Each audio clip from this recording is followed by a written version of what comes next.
Mini vlog for today's video guys is magluluto tayo ng ginisang munggo. First, isa lang natin ang palayok. Yan. And then, hintayin natin siyang uminit. Parang kayo, uminit tapos biglang lumamig. Ay, char.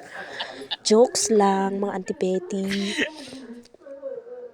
Tapos, lagyan natin ng mantika, mga anti. Okay.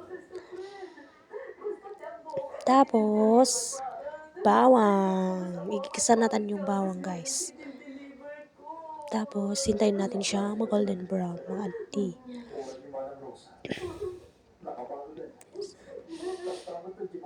And then, isunod natin yung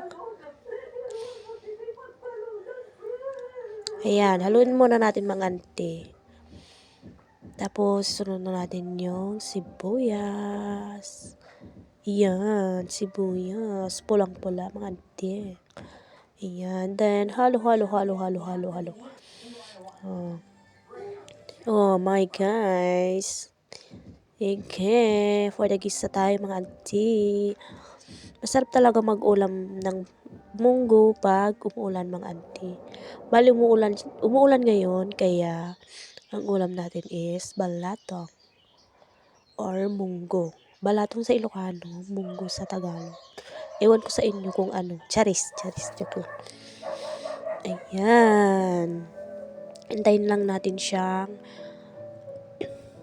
mag-golden brown guys para makuha yung katas nung sibuyas tsaka bawang. And then, sunod natin yung luya mga auntie.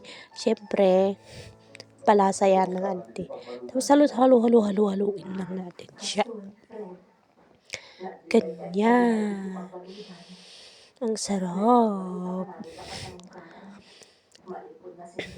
Bali, nagluto ako ng ganyan mga auntie kasi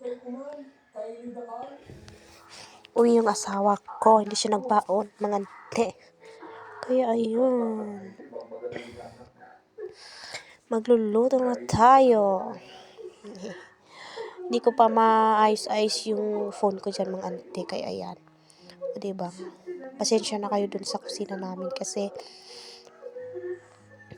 ganyan lang muna siya. Kasi wala pa tayong pera mga auntie. Ayan. Galing.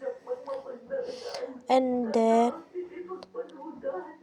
next na natin yung munggo mga auntie. Para maluto na natin siya. Ayan. For the gisa muna tayo mga auntie. Ayan, golden brown na siya. Tapos, ayan, lalagay na natin. Pasensya na kayo dun sa kaldero.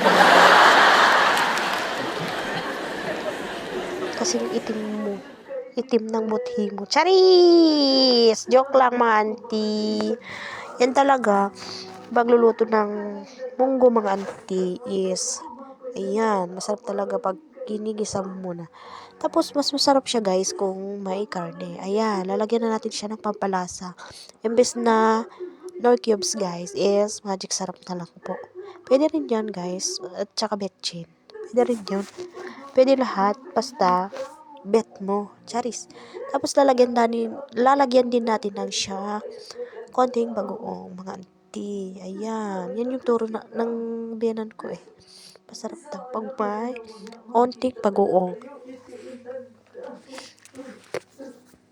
Kaya ayan.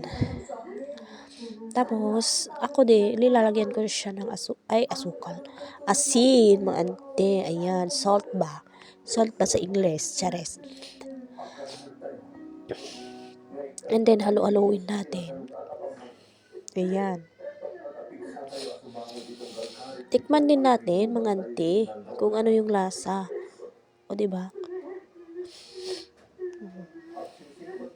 Ayan. Natatakam na ako, mga auntie, habang niluto ko yung... Takpan muna natin siya, mga auntie. Ayan. Tayin lang natin siya kumulo. Diba? Ayan, kumulo na siya. Tapos nilagay na natin yung ating gulay. Yung talong tsaka palang. Hindi ko alam kung anong Tagalog ng palang. Charis! Kayo nang bahala kung ano yan. Basta kayo na. Kung alam nyo, alam ko din. Charis! Hindi ko pala alam. Pasensya na kayo sa boses ko mga antipeti kasi sinisipon ako. Ayan. Now po guys is lalagay natin nating dahon-dahon. Yung gulay-gulay mga ante. Alokbati, ampalaya at saka. Ano ba yan? Ayan. Dalawa lang pala. Ay, meron pa guys. Kamote. Tapos ng kamote mga ante. Nakalimutan ko. Ayan. Lulutin lang natin yan mga ante. Tapos ayan. Tapos na. Kain na tayo. Thank you for watching guys. Bye-bye.